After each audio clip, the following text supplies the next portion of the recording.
नमस्कार दोस्तों, कैसे हो आप सभी। उम्मीद करता हूँ अच्छे ही होंगे। मेरा नाम है मोहित, आप देख रहे हो take Soni ji education hub. दोस्तों, हमने कार्बोहाइड्रेट का टॉपिक स्टार्ट कर दिया था बायोकेमिस्ट्री में, और कार्बोहाइड्रेट का ये पार्ट सेकंड है। पार्ट फर्स्ट मैंने आपको बता दिया था, कार्बोहाइड्रेट का बेसिक इंट्रोडक्शन और कार्बोहाइड्रेट के टाइप्स। आज का जो है वो कार्बोहाइड्रेट पार्ट सेकंड है। पार्ट सेकंड में हम आपको पढ़ाएंगे digestion of carbohydrate and absorption of carbohydrate और फंक्शन ऑफ कार्बोहाइड्रेट, यानी कि कार्बोहाइड्रेट का पाचन कैसा होता है और अवशोषण कैसे होता है, और साथ में इसके कार्य कौन कौन से हैं। तो सबसे पहले हम बात कर लेते हैं डाइजेशन ऑफ कार्बोहाइड्रेट। ठीक है, इसको कार्ब्स भी बोल सकते हो शॉर्ट में। अब डाइजेशन क्यों जरूरी है या फिर एब्जॉर्प्शन क्यों जरूरी है, देखो। डाइजेशन क्या होता है? पाचन। डाइजेशन का मतलब क्या होता है? पाचन। हम पाचन क्यों होता है? खाने का एनर्जी के लिए पाचन होता है। ठीक है, तो डाइजेशन ऑफ कार्बोहाइड्रेट यानी कि एनर्जी के लिए हम देखेंगे कि कार्बोहाइड्रेट का पाचन किस तरह होता है, कार्बोहाइड्रेट का डाइजेशन किस तरह होता है। पहले देख लेते हैं कि पर डे हमको 52 से 60% एनर्जी जो मिलती है कार्बोहाइड्रेट से। ठीक है, 52 से 60% एनर्जी हम किससे लेते हैं पर डे? कार्बोहाइड्रेट से। ये टोटल हो जाती है 250 से 500 ग्राम, यानी कि हम 250 से 500 ग्राम दिन में केवल कार्ब्स खाते हैं। तो कार्ब्स खाएंगे तो उसका डाइजेशन भी होना जरूरी है। अब डाइजेशन कैसे होगा वो हम जरा देख लेते हैं। अब सबसे पहले दो तीन चार इसके फेज हैं। ठीक है, तीन चार फेज में इसका डाइजेशन देखेंगे। एग्जाम में आ जाए तो आपको लाइन बाय लाइन बना के नहीं लिखना है, आप पैराग्राफ बना के लिख सकते हो, रिएक्शन को समझा के भी लिख सकते हो। साथ में आपको समझ में नहीं आया राइटिंग तो कान खुले रखना। ठीक है, और साथ में कोई भी डाउट हो तो नीचे आप कमेंट कर लेना, इजीली डाउट क्लियर हो जाएंगे आपके। ठीक है, तो सबसे पहले बात करते हैं कि कार्बोहाइड्रेट का जो डाइजेशन है वो क्यों होता है। कार्बोहाइड्रेट बायोकेमिस्ट्री में एक ऐसा मॉलिक्यूल है जिसका जो सबसे ज्यादा एनर्जी हमको बॉडी को प्रोवाइड करता है, यानी कि सबसे ज्यादा एनर्जी बॉडी को प्रोवाइड करता है, वो अकेला है कार्बोहाइड्रेट। अब डाइजेशन क्यों हो रहा है? एनर्जी के लिए। अब डाइजेशन होगा ना, वो सीधा डाइजेशन नहीं होगा, वो अपनी छोटे छोटे छोटे यूनिटों में बट के डाइजेशन होगा उसका। कैसे होगा देख लो। सबसे पहले कहां से स्टार्ट हो रहा है डाइजेशन कार्बोहाइड्रेट का? माउथ से। ठीक है, स्टार्ट कहां से होता है? माउथ से। अब हमने माउथ में यानी कि मुंह में कार्बोहाइड्रेट लिया, ये अपनी बेसिकली ओरल कैविटी होती है। साइंटिफिकली वर्ड लिखना आपको जरूरी है।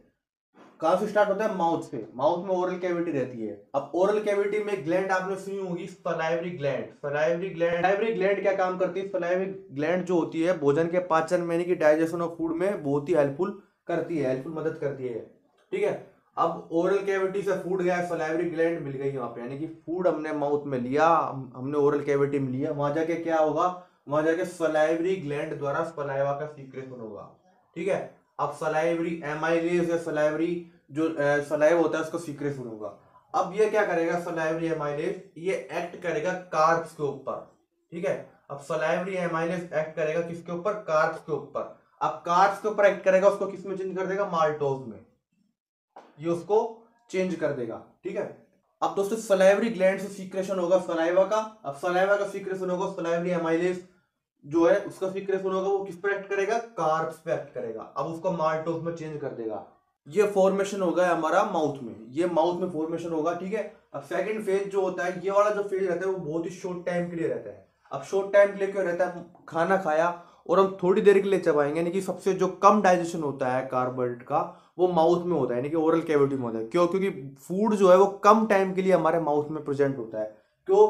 शॉर्ट टाइम के लिए इसका डाइजेशन होता है, शॉर्ट टाइम के लिए ही इसका जो है डाइजेशन होता है, क्योंकि सलाइवरी एमाइलेज जो है वो बहुत कम टाइम के लिए फूड पर एक्ट करता है। अब कम टाइम के लिए एक्ट क्यों करेगा? खाना हमने खाया, हम उसको धीरे धीरे चबाएंगे, लेकिन इतना ज्यादा टाइम नहीं लगेगा चबाने में, कम टाइम लगेगा, और कम टाइम के लिए वो जो सलाइवरी एमाइलेज से सलाइव होता है वो फूड पर एक्ट करेगा। अब दोस्तों सेकंड प्रोसेस भी देख लेते हैं कि सेकंड प्रोसेस कौन सा है। सेकंड प्रोसेस है ड्यूडेनम में।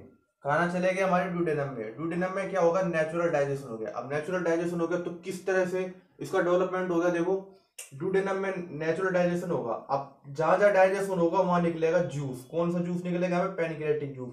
तो ड्यूडेनम में सीक्रेशन होगा पेनक्रियाटिक जूस का या फिर पेनक्रियाटिक एमाइलेज का। अब ये जो क्या करेगा पेनक्रियाटिक जूस या पेनक्रियाटिक एमाइलेज, ठीक है, ये क्या करता है? ये जो जूस एमाइलेज एंजाइम जितने भी रहते हैं ये डाइजेशन में हेल्पफुल होते हैं। आपने सुना होगा पेनक्रियाटिक एमाइलेज या पेनक्रियाटिक जूस क्या काम करेगा? इसको कार्बोहाइड्रेट को स्टार्च से और ग्लूकोज पर एक्ट करेगा, यानी कि स्टार्च और ग्लूकोज पर एक्ट करेगा। क्या? Pancreatic amylase. ये क्लियर हो गया। खाना माउथ में गया, अब ओरल कैविटी से डाइजेशन के बाद ड्यूडेनम में डाइजेशन होगा। ड्यूडेनम में क्या होगा? डाइजेशन में पैनक्रियाटिक जूस का सीक्रेशन होगा। अब ये पैनक्रियाटिक जूस या पैनक्रियाटिक एमाइलेज स्टार्च और ग्लूकोज में एक्ट करेगा। ठीक है, अब देख लेते हैं तीसरा फेज। अब फूड पर इंटेस्टाइनल जूस यानी कि ड्यूडेनम से जो सीक्रेट होता है इंटेस्टाइनल जूस, वो एक्ट करेगा। अब एक्ट कैसे करेगा? वो माल्टोस को ग्लूकोज और फ्रुक्टोज में तोड़ देगा, लैक्टोज को ग्लूकोज और गैलेक्टोज में कन्वर्ट कर देगा, और सुक्रोज को ग्लूकोज और फ्रक्टोज में कन्वर्ट कर देगा। ठीक है, तो तीन फेज क्लियर हो गए। तो इसी तरह से डाइजेशन होता है कार्बोहाइड्रेट का। एक बार शॉर्ट रूप में समझा देता हूं मैं आपको। देखो, ओरल कैविटी है हमारे माउथ में, जो ओरल कैविटी रहती है उसमें सलाइवरी ग्लैंड से सीक्रेट होता है सलाइवा। अब डाइजेशन यहीं से स्टार्ट हो जाता है, किसका? कार्बोहाइड्रेट का। अब सलाइवा में जो एंजाइम होते हैं, सलाइवरी एमाइलेज होते हैं, सलाइवरी एंजाइम होते हैं, ये क्या करते हैं? पॉलीसैकेराइड जो कार्ब्स होते हैं, यानी कि जो पॉलीसैकेराइड जो कार्ब्स होते हैं, उनको स्टार्च की फॉर्मेशन में माल्टोज में कन्वर्ट कर देता है। ठीक है, ये हमने रिएक्शन मैंने आपको बता दी कि सलाइवरी एमाइलेज क्या करते हैं ओरल कैविटी में, कार्ब्स को माल्टोज में कन्वर्ट कर देते हैं। ठीक है, किसकी फॉर्मेशन में? स्टार्च की फॉर्मेशन में। ठीक है, उसके बाद माउथ में हो गया। अब चलते हैं ड्यूडेनम की तरफ। ड्यूडेनम में क्या होता है? पैनक्रियाटिक जूस रहता है, यानी कि पैनक्रियाटिक जूस रहता है ड्यूडेनम में। ठीक है, यानी कि इसको इंटेस्टाइनल जूस भी बोल सकते हो। अब ड्यूडेनम से सीक्रेट होता है इंटेस्टाइनल जूस, इसमें पाया जाता है एंजाइम। अब एंजाइम क्या करते हैं? स्टार्च और ग्लूकोज पर एक्ट करते हैं। अब जब स्टार्च और ग्लूकोज पर पैनक्रियाटिक एंजाइम जो एक्ट करेंगे, वो उसको माल्टोज में चेंज कर देंगे। ठीक है, तो ये है इस प्रकार से कार्बोहाइड्रेट का डाइजेशन ज्यादा कोई हार्ड नहीं है, बिल्कुल ही इजीली है। बस इसको सीरीज बाय सीरीज देखते जाओ। अब दोस्तों देख लेते हैं कार्बोहाइड्रेट का एब्जॉर्प्शन, यानी कि कार्बोहाइड्रेट का अवशोषण कैसे होता है। यानी कि हम जो भी खाना हम खाते हैं, फिर जो भी चीज हम डाइट में लेते हैं, वो शरीर को कैसे लगती है या फिर शरीर तक कैसे पहुंचती है, वो कहाँ जाके स्टोर होती है और कहाँ जाके उसका चेंज होता है। तो सबसे पहले हम देख लेते हैं कि हम जो भी फूड लेते हैं, ठीक है, जो भी फूड हम लेते हैं, मान लो कार्ब्स हुआ, स्टार्च हुआ है, सैकेराइड्स हुआ। कार्ब्स ले लिया, स्टार्च ले लिया, सैकेराइड्स ले लिया, शर्करा ले ली, फूड हमने खाया, वो कहाँ गया? फूड पाइप में। फूड पाइप के द्वारा फूड पाइप में वो आ गया। फूड पाइप में वो आ गया, अब वो क्या करेगा? वहां से इंटेस्टाइनल जूस सीक्रेट होगा।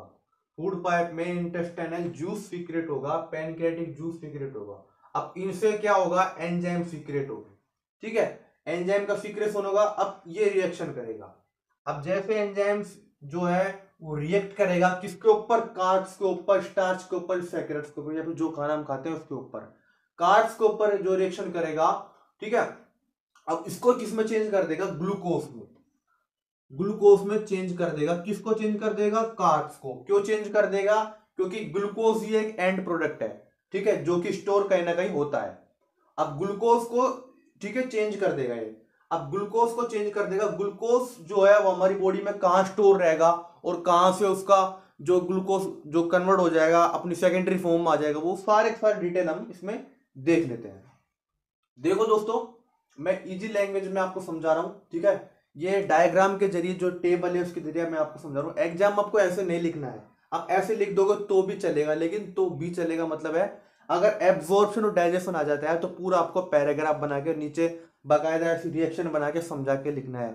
और ये भी समझा दोगे आप, ऐसे समझा दोगे, यदि आपके पास टाइम रहता है तो एक्स्ट्रा नंबर वो आपको दे देगा, ठीक है।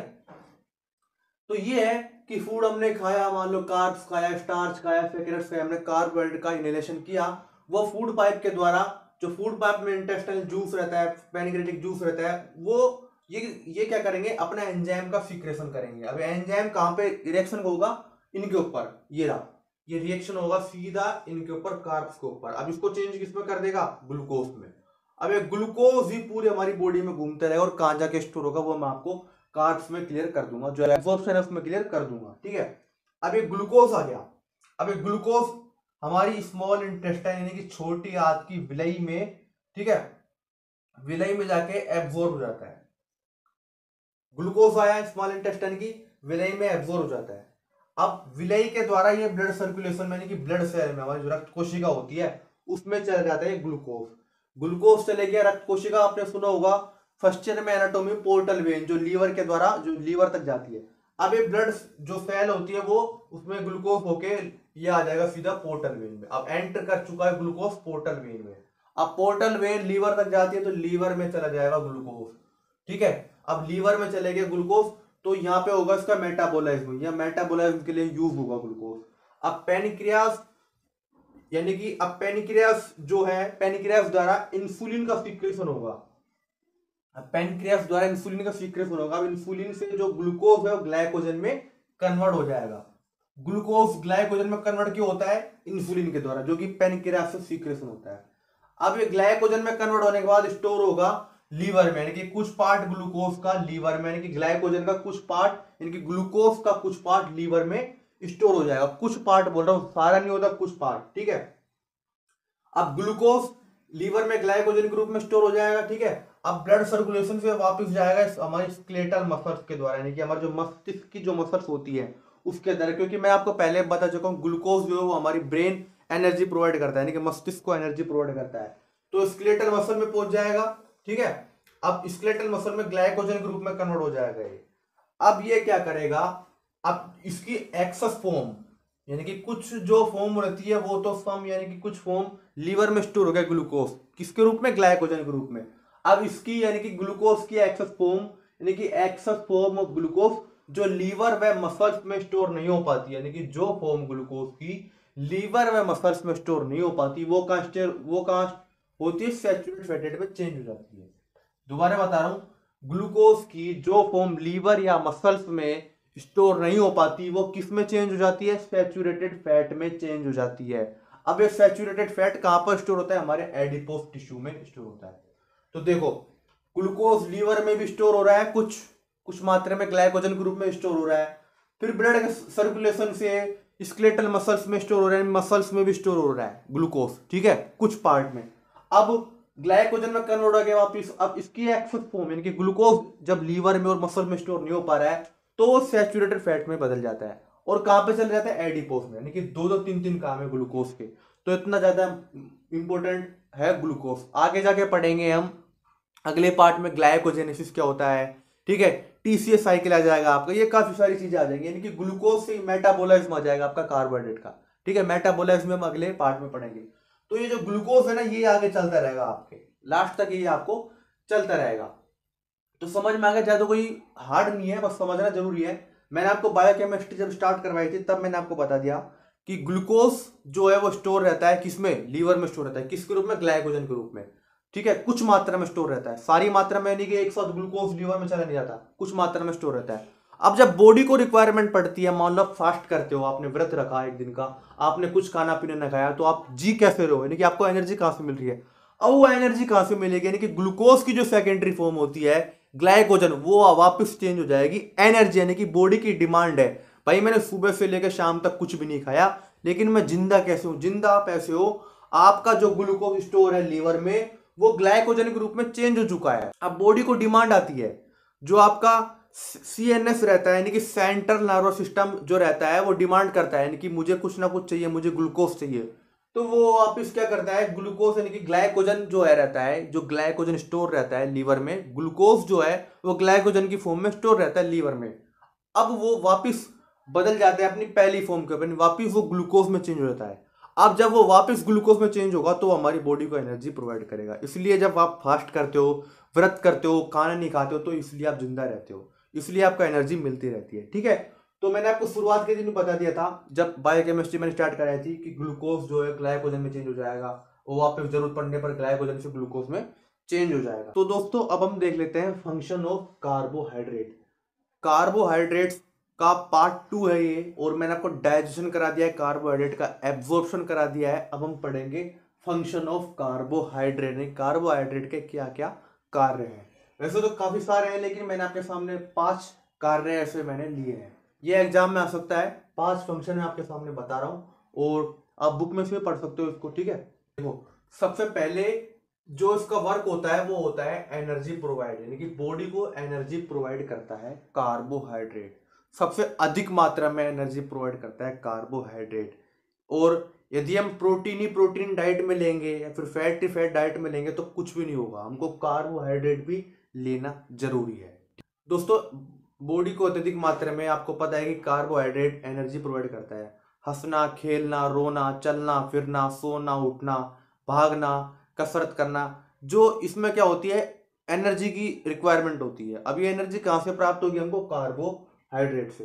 तो 1 ग्राम कार्ब्स में 4.2 कैलोरी होती है, ठीक है। 1 ग्राम कार्ब्स में कितनी होती है? 4.2 कैलोरी होती है।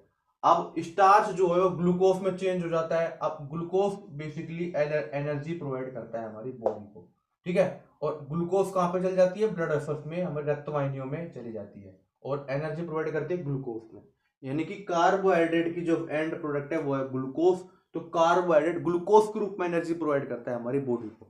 सीधा भी आप ये बोल सकते हो कि कार्बोहाइड्रेट जो है अधिक मात्रा में एनर्जी प्रोवाइड करता है हमारी बॉडी को, ठीक है। अब बात करते हैं सेव प्रोटीन, यानी कि प्रोटीन की बचत करता है। प्रोटीन की बचत कैसे करेगा, सबसे पहले बात करते हैं प्रोटीन किस काम के लिए आता है। आगे पढ़ाऊंगा मैं, अगला जो चैप्टर है वो है प्रोटीन। देखो प्रोटीन क्या करता है, टिश्यू, मसल्स ग्रोथ या फिर इनके डेवलपमेंट के लिए हेल्पफुल होता है प्रोटीन। टिश्यू का डेवलपमेंट, अपना हेयर का डेवलपमेंट, मसल्स का डेवलपमेंट, ग्रोथ होना, ठीक है, बालों की ग्रोथ होना, ये सब किसके लिए काम आता है, ये प्रोटीन का ही काम होता है। इनका डेवलपमेंट, इनका विकास करता है प्रोटीन। और यानी कि हमारी जो कोई भी सेल होती है, यानी कि टूटी फूटी कोशिका होती है, यानी कि जो डैमेज जो सेल होती है उनकी मरम्मत करता है, यानी कि उनको पुनर्निर्माण करता है, ठीक है, रिफॉर्मेशन करता है प्रोटीन, ठीक है। अब और बॉडी डेवलपमेंट के लिए भी प्रोटीन की बहुत ही ज्यादा आवश्यकता है। बॉडी डेवलपमेंट के लिए भी प्रोटीन की आवश्यकता है। अब अत्यधिक मात्रा में हम प्रोटीन ही प्रोटीन लेंगे ना, तो न वो ठीक तरह से फिर बॉडी डेवलपमेंट हो पाएगा। वो एक तरह से एग्जिस्ट फॉर्म में हमने प्रोटीन ले लिया तो वो हमारी मसल्स को फुला देगा, लेकिन जो उसमें फैट होना चाहिए, कार्ब्स होना चाहिए मसल्स में, वो नहीं मिलेगा। तो इसलिए प्रोटीन ही प्रोटीन नहीं लेंगे हम, यानी कि प्रोटीन ही प्रोटीन हमको नहीं लेना चाहिए। हमको अधिक मात्रा में कार्ब्स भी लेना चाहिए, फैट भी लेना चाहिए, यानी कि जितने भी बायोमोलिक्यूल्स होते हैं सभी हमें बॉडी के रिक्वायरमेंट के हिसाब से लेना चाहिए, ठीक है। अब दोस्तों बात कर लेते हैं एब्जॉर्प्शन ऑफ कैल्शियम, यानी कि कैल्शियम को अवशोषित करने के लिए भी काम करता है कार्बोहाइड्रेट। अब कैल्शियम को एब्जॉर्प्शन के लिए लैक्टोज की आवश्यकता होती है। लैक्टोज एक शर्करा होती है, पढ़ा होगा आपने, लैक्टोज एक सैकेराइड होती है। अब कैल्शियम के एब्जॉर्प्शन के लिए किसके लिए क्या काम आएगा, लैक्टोज, जो कि मिल्क में पाया जाता है, ठीक है। तो अगला हम देख लेते हैं डाइजेस्टिव सिस्टम हेल्पफुल, यानी कि जो हमारा पाचन तंत्र है उसमें भी ये हेल्पफुल काम करता है कार्बोहाइड्रेट, यानी कि कार्बोहाइड्रेट जो है पाचन तंत्र के लिए भी मदद करता है। कैसे, आपने एक वर्ड सुना होगा पेरिस्टेल्टिक मूवमेंट। अभी पेरिस्टेल्टिक मूवमेंट क्या करता है, भोजन को जो है वो आगे खिसकाता है, ठीक है, भोजन को आगे खिसकाता है। अब भोजन को आगे सरकाएगा, आगे खिसकाएगा तो वो डाइजेशन के लिए भी और एब्जॉर्प्शन के लिए भी हेल्पफुल होगा, ठीक है। उसके बाद बात करते हैं हेल्पफुल इन लीवर, यानी कि लीवर की सेहत के लिए भी कार्बोहाइड्रेट का मेन रोल है। कैसे, अब हेल्दी लीवर के लिए, जो हेल्दी लीवर है उसमें भी कार्बोहाइड्रेट का मेन रोल है। कैसे, अब लीवर में क्या पाया जाता है, ग्लाइकोजन पाया नहीं जाता, स्टोर रहता है किसकी फॉर्म में, ग्लूकोज की फॉर्म में। जो ग्लूकोज की सेकेंडरी फॉर्म होती है वो ग्लाइकोजन के रूप में स्टोर रहती है लीवर में, ठीक है। मैंने आपको बता दिया था किसमें, एब्जॉर्प्शन में, मैंने आपको बता दिया। अब एक ग्लाइकोजन क्या काम करता है, हमारे पेट में, यानी कि लीवर में जितने भी हार्मफुल बैक्टीरिया होते हैं, जितने भी खतरनाक बैक्टीरिया होते हैं, वायरस होते हैं, ठीक है, जितने भी हार्मफुल बैक्टीरिया होते हैं उनको मारने में मदद करता है क्या, ग्लाइकोजन। अब ग्लाइकोजन नहीं होगा तो बैक्टीरिया ज्यादा पनपेंगे, ठीक है, जो पेशेंट होता है वो बिल्कुल ही गंभीर अवस्था में आ जाएगा। और ग्लाइकोजन रहेगा तो ये जो जितने भी हार्मफुल बैक्टीरिया है उनको किल कर देगा ग्लाइकोजन, ठीक है। तो ये 4-5 छोटे छोटे से रोल है किसके फंक्शन, ये कार्बोहाइड्रेट के फंक्शन है। एग्जाम में पूछे तो आप इनको लिख सकते हो। दोस्तों आज हमने पढ़ लिया carbohydrate part 2, digestion of carbohydrate, absorption of carbohydrate और कार्बोहाइड्रेट के फंक्शन, ठीक है। कहीं भी आपको कोई भी डाउट लग रहा हो नीचे आप कमेंट कर देना और डाउट क्लियर सेक्शन में कमेंट आपका सोल्व करा देंगे, ठीक है। तो दोस्तों आपको वीडियो कैसी लगी मुझे कमेंट करके बताएं। वीडियो अच्छी लगी तो लाइक कर देना और अभी तक आपने हमारे चैनल को सब्सक्राइब नहीं किया तो सब्सक्राइब भी कर देना, बिल्कुल फ्री है। तब तक के लिए धन्यवाद, जय हिंद, वंदे मातरम।